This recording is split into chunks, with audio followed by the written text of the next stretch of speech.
This is my ministry. Like my brother's a reverend, this is my ministry. Before I used to poison the people, now I feed the people. And most of the clients there, they know me because when I was out there in the street, I used to give them the wrong stuff, but I used to help them and look out for them.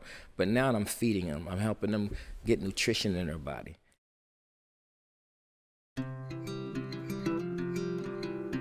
Be Inspired Podcast. Real stories from real people. Sharing stories of love and loss, struggles and perseverance, laughter and tears, and overcoming adversity.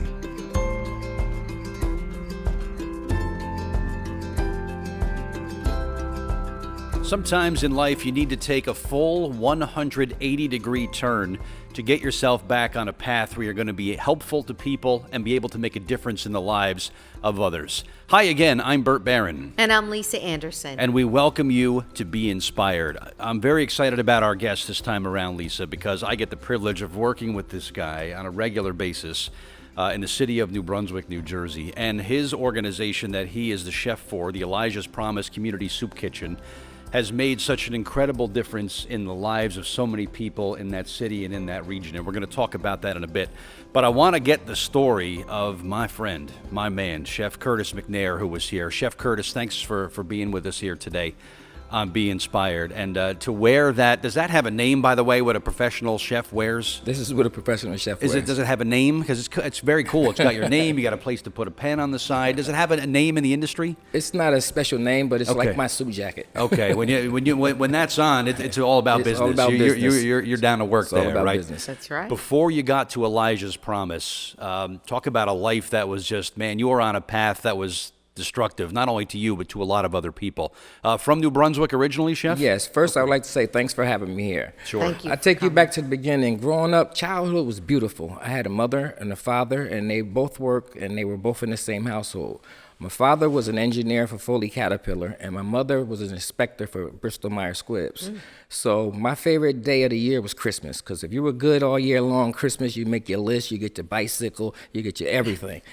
Football set, hockey set, Bobby Hall hockey. So that was my favorite day. And growing up, as I got a little older, I got into sports. So at a young age, I played Pop Warner football for St. Peter's, and we won the conference championship undefeated. A little later, I played baseball, Little League. Little League, I always went to the All-Stars, pitched in the All-Stars. And then after Little League, you get a little older and you go to the Babe-Ruth League. And we won the championship there. And I used to go to the All-Stars and pitch one hitter, two hitters at Ford's in Middlesex County College. So my thing back then, I wanted to be a professional baseball player because I was pretty good. So as the way life turned, when I got to high school, my older brother, he was 4 grades ahead of me. He went to college, so that brother that was mentoring me all the time and steering me and helping me plant Mom's garden, he was gone. A cousin came into my life, and he grew up in the projects. So what he would do is he would have me hold his money. And then before you know it, I'm holding drugs. And before you know it, I'm holding guns. So I'm kind of like seeing that, wow, you can get all this money this fast like this. So baseball went out the door. So in high school, I started selling marijuana because I wanted to be my own boss. So I started selling marijuana, and it lasted until I graduated. Before I graduated, my brother had heard about what I was doing. So when he came home from college, he was trying to steer me to go to the Air Force, in which I was. But I took the turn to still sell drugs. I went to a place in Saraville called Sunshine Biscuits, and I worked there for several years. And I met people from New York City there. And people from New York City had all types of drugs at discount prices, so I connected with them. And before you know it, I'm selling in the plant, I'm selling in hometown, and it was where I could just put my check in the bank without cashing it because I'm taking everyone else's check. So 2-car, just the whole everything you can get with selling drugs. And wasn't looking at I was destroying other people. I was just looking at what I can gain from it. So I say some years down the line, I used to take all these leave of absences, going to Virginia Beach and vacation. Sunshine fired me. But I felt like I don't need Sunshine. I'm making money. So then I had to go to street level drug dealing. And that's totally different because when you're in the street, you can be caught at any minute because you're out there and they'll just stop and pick you up. So this went on for years without getting caught. And after my first time getting caught, I got a 3-year sentence. After getting out of prison was an eye-opening experience, but I got into certain programs that was like a behavior modification program, And it helped me address behaviors, but when I came home, I got back into the same thing because that's what I knew how to do, make money. So I wind up having 3 more charges. And this time I got drug court. So when I went to drug court, I saw this, the first day there, I saw a girl graduate, and she had no sanctions, and she got off early. So I said, let me try that. And I tried it, and I got off early. In the process of being on drug court, I enrolled myself into Elijah's Promise Culinary School. Going back through all these years of dealing drugs, I always felt back then it was fun and I loved it, but I was like, my brother, he's a reverend. He was always telling me, you won't prosper by poisoning God's people. Yep. And I couldn't understand. I was just looking at the gold chains, the Gucci glasses, the Versace's, everything that you could buy with that stuff, but wasn't looking at who I was harming. So, easy money, too. It's fast, easy money. We say easy money, but it's some dangerous easy money. Yeah. I've been in situations where I had guns put to my temple in New Brunswick projects, putting guns between my eyes, and just had to give it up because do you want to die? So we say easy money, but it's hard money, but it comes faster. That's the easy part. Like, it comes so fast. You're taking everyone else's hard money you're taking. So that's the easy part. But going to New York City, risking getting caught, or going to however you got to go get it, that's the dangerous part. And you're playing with your life each time you step out there to do it. Going back to your first arrest, Chef Curtis, was it anger that you got caught? Was there a little relief that, hey, you know what, maybe this is my way to get out of this? I mean, maybe it took a little bit of your life to realize that this was your chance to get out of it. But the first arrest, what was that like? The first arrest, I got rid of the stuff, but they went and got me and took me down and gave me some stuff because they knew I had stuff. So I just got back into the game because I was like hooked into the game. What started opening my eyes was when you got to go do this time. Mm-hmm. When you're away from home and they say it's time to go to bed, time to wake up, this is what you eat. That's what opens your eyes up, and you want to do the right thing. It's like a person on drugs when they're caught in the grip in that vicious cycle. Yeah. You don't know how to get out. Like now when I talk to people that come to the kitchen, they don't know how to get out, and I try to give them options, tell them what you got to do. First, you got to get clean because you need your mind right. You're not going to be dependable working nowhere if you need drugs because the drug's going to come first. So there's certain steps you have to take.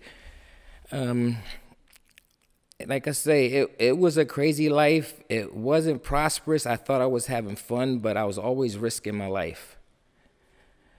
So. And how was your family dealing with all this? It must have been so hard. My mother, I would never let her see me doing. She never even see me smoke. So I was always, when she asked me, I denied. I would lie to my mom. I would lie to her. Mm-hmm. But when she would come visit me, and she would give it to me, I knew you was doing that, and I still was like, it wasn't me. They set me up, Mom. Never tell Mom. Yeah. But here you are. You find yourself at this point in your life. You're lying to your parents. Mm-hmm. You know what you're doing is incredibly illegal. You're probably looking over your shoulder every second that either there's going to be a police officer who's going to put some handcuffs on me, or somebody's going to point a gun or something at me, and it's all going to be over. This had to be just something that just weighed you down every minute, every waking minute of your life. You're like, maybe this is where it all ends for me. That's the thing now. I have peace of mind. Before, it was like when I came out of the house, I have to look over my shoulder. Yeah. Unless I'm in another township. And then sometime when I'm in another town, I'm skeptic of the police. But I couldn't enjoy myself. I was under surveillance all the time. So, like I say, it's a dangerous lifestyle. It's a dangerous lifestyle. So when you finally got out and you went to this kitchen, did you feel like this is my path? This is what is going to really bring me happiness? Let me tell you what happened with that. While I was on drug court, you're required to go to NA meetings. So I had an NA meeting there. And I went down there and I was like, wow, it'd be nice to work here near my house. And God made it happen. Wow. I mean, he just made it happen. Had me come down there and work in there. And now I'm running the place. So it was just, now I call it, this is my ministry. Like my brother's a reverend, this is my ministry. Before I used to poison the people. Now I feed the people. And most of the clients there, they know me because when I was out there in the street, I used to give them the wrong stuff, but I used to help them and look out for them. But now I'm feeding them. I'm helping them get nutrition in her body. And you learned how to cook? And I learned, I always had my finger in my mother's pot, so I know how to, So she cook for taught you. She taught me a Sure. little something. What kind of people come in there, Curtis? Well, anyone is allowed to come in there and eat, as long as you're dressed presentable and you don't start no trouble. When I say what kind, I meant by saying, of course, they're all great people that come in there. Young, old, homeless. Are there people like that are in need or just need some company? Some people are in need. Some people do have jobs that come, but it's just that when you have a job and you're making XYZ amount of money and you have to pay this bill, that bill, and that bill, then you're short on food. So some come just to maintain some type of sanity to survive in life without having the means to buy food. Sure. So we get all walks of life, young children. I'm seeing lately a lot of younger children are being homeless. They are homeless now. So a lot of homeless children, maybe the age of 17 or 18. I don't know if they got put out by their family, but they've been showing up. Yeah. And going back, Chef, to the path that led you here, and did you say maybe this is my salvation, this is my chance to get out of here and put this entire previous life of mine behind me once and for all, and now I'm just going to go forward and make a positive difference and help people? Was there a moment, like that sort of aha moment, where you said, all right, this is what the Lord has had in mind for me this whole time? Like I said, when I went to drug court and I saw that girl graduate and the way the judge responded and the crowd respond, I said, let me try that. And that was my minute of clarity, like, you can do this. Mm-hmm. And I've gotten to the point where now those judges that I went before, my drug court officers that I have, they volunteer to come in the kitchen. So now I get to tell them what to do. Talk about inspiring. Yeah, I mean, that's Full circle. they saw you and how serious you were about making this change in your life. They said, you know what, now's our chance to give. Now we'll do the same thing. Just remarkable stuff. Our guest is Chef Curtis McNair here on Be Inspired. We'll come back, we'll share some more of the chef's story and some more information about the incredible Elijah's Promise Community Soup Kitchen in New Brunswick, complete with the culinary program that's going on too, and all the great changes and great impact they have in the community. That is next on Be Inspired. Moving is difficult. At Lowe's, it doesn't have to be. For all of your residential and commercial moving needs, contact 732-775-4118 or get a free FaceTime estimate. Lowe's, proudly serving New Jersey for over 96 years. IgA Nephropathy Foundation of America is a patient-centric organization dedicated to finding a cure and better treatment options for IgA kidney disease. If you or someone you know was recently diagnosed or to donate, please visit IGAN.org. Buying, selling, or renting a home can be daunting, especially for first-time home buyers. Trusted since 1985, Diane Turton Realtors award-winning associates will provide the information you need about the market rate, neighborhood, local attractions, and more. Call 1-877-388-7866 or visit DianeTurton.com. In this new day and age of online meetings and presentations, you need the best team at the ready. Whether broadcasting your Zoom meetings to Facebook Live or live streaming a fundraiser event, Surreal Streaming Services, with over 10 years of experience, can add confidence to your next live stream event. Call or text 646-498-8888 or visit sur-real.com.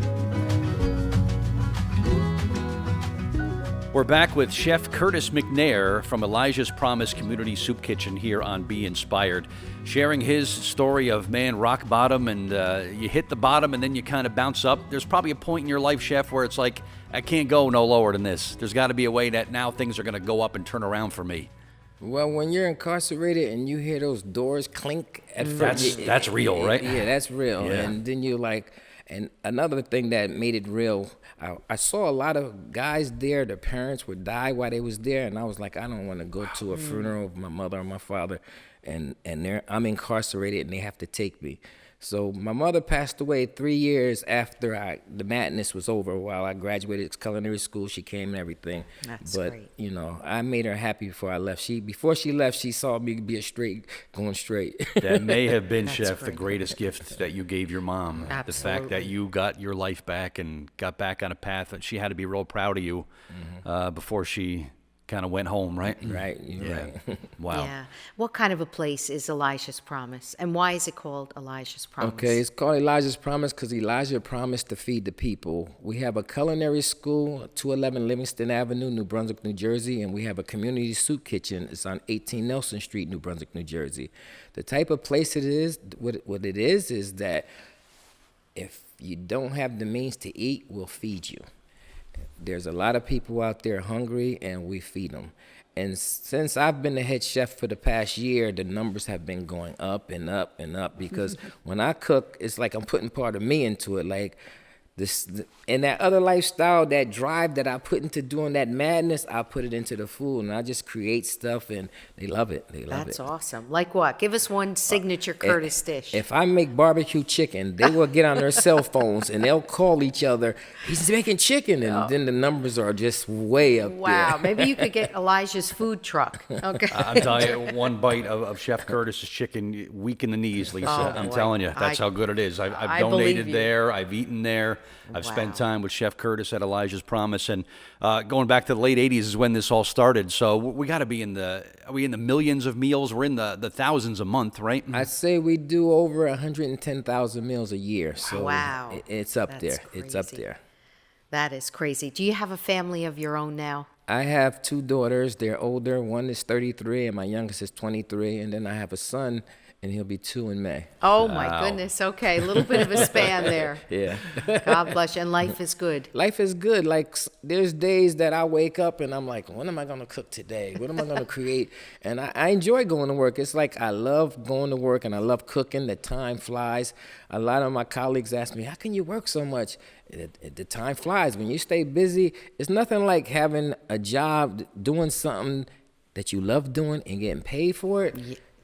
That's what it would have been if I'd have been a Win-win. professional baseball player. But Yeah. God opened the door for this. That's okay. When you It's love your what you do, they passion. say you never even work. So, Right. so good for you. I would say, Exactly. what's a typical day? There's no typical day at Elijah's Promise, There's right, no Chef? typical day. We have a social service team, and a lot of the clients come in and they need information. So you have to play counselor, chef, manager, supervisor. You have to put on a lot of different hats. And, and I'm good at juggling stuff. My director, Michelle Wilson, she loves me because I'm good at maneuvering stuff, multitasking Yeah. everything. I thought only women did that. No, we do it too. You got to think on your feet at Elijah's Yeah, Promise, you that's do, for you sure. do. Whether it's the hottest summer day or You the do. coldest winter morning, you got to be ready for whoever comes through that door. That's how it works, right? Yes, right. yes. You rely a lot, Chef, on contributions from the community. I'll take surplus food there every chance I get, and I know that everyone at Elijah's Promise is so grateful for what they get. But that's really what kind of keeps it going, right? Yes, what keeps it going is people donating, volunteers donating, different corporations helping us out, and writing grants. And, we order from the government once a month, and a lot of the donations help us. And we can always use donations because people always need to eat. Is there Yeah. a website for that? Elijah's Promise. All right. Easy enough to remember? You probably develop rapport, Chef, with people over a period that have been coming there regularly. You've kind of watched them grow up a little bit on a first-name basis with a lot of people. They trust you and you Yeah. trust them, and that's important. Well, they know when I'm there. What happens sometimes if a different staff member is there and they say no, they'll be like, "Where's Chef Curtis at?" You're in demand. See that? Can't be everywhere. Because they know I help them out. I'll make a decision if they really gonna eat it or if they ate it and they're still hungry. Go ahead, give it to them. Wow. Yeah. Excellent. Especially New if Brunswick it's is renowned for great Yeah. restaurants and Yes, great it is. chefs. You are one of the great chefs of New Brunswick. You do realize that. Yes. Your name is right up there with everybody else's. Okay, that's good. It should be. Absolutely. Well, to tell you about that, before I got out of culinary school, I went for baking and pastries. There's 2 top restaurants, Delta's and the Frog and the Peach. Oh, yeah. I did my internship there. Wow. And before I even graduated, they hired me. So I was still a student working there. Then one of our chefs for Elijah's Promise came and got me. And then I started helping her teach making the breads at the school and managing the market we had. So I've been with Elijah's Promise for like about 6 years now. Wonderful. What an inspirational story. I mean, if anyone had told you back in the day when you were, like you said, making the easy, dangerous money, where you would be today, you would have probably said, no way can I get there. But here you are, and you're such an inspiration and feeding folks and giving them, wisdom, advice, and helping them along the way. Yeah. I think that's awesome. As we wrap it up, what does the Chef Curtis of today say to the Chef Curtis who's about to go on his first drug deal? What do you whisper in his ear before he goes? Don't do it. Don't you dare Don't do it. There's another way. Like my brother always used to tell me, he said, from point A to point B, take a straight line. He said, you have to zigzag and go everywhere and take the long route. So I've learned to take that straight route, just to be honest, and do what I have to do, and I get there. Like, before I used to walk around with all this money, thousands, and buying everything, just wasting. Now, I keep a little bit of money. I use the bank, I use my credit cards or whatever. And if somebody asks me, can I don't have that. Yeah. I don't have it on me. Right. That's it. That's smart way. As we to wrap it live. up, Chef Curtis, one more time, the website where people can get involved. It's Elijah's Promise Excellent. And in New Brunswick. in New Brunswick, New Jersey. All right, terrific. Chef Curtis, thanks for being here, sharing your story, continued success, and you're an inspiration to a lot of people. So thank you for being here today. Thank you for having me. Thank you for coming, Curtis. I'm Bert Barron, And I'm Lisa Anderson. and thank you for watching Be Inspired. My name is Chef Curtis McNair.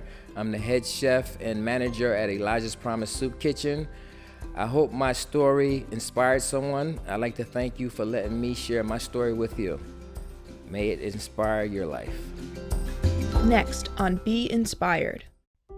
There's a stigma definitely attached to anxiety. In my 19-year-old brain, I just thought, man, I really mess people up. I need to keep quiet about this. Everything became scary to me because I bought into my fears. I bought into the thoughts I had. There had to be a way out. I knew it. I always had faith that there was a way out. Talk, connect. We're more alike than we are different. And if we share our stories and talk to one another, we're all going to be okay. Be Inspired with your hosts Bert Barron and Lisa Anderson-Puleo. Director Rod Weber. Created and produced by Michael R. Doyle. Co-producers Lisa Anderson-Puleo and Irwin Sternberg. Executive producers Sean Sternberg and Rod Weber. Editor Rebecca Gruber. Filmed at New Beginnings Foundation, Wall Township, New Jersey.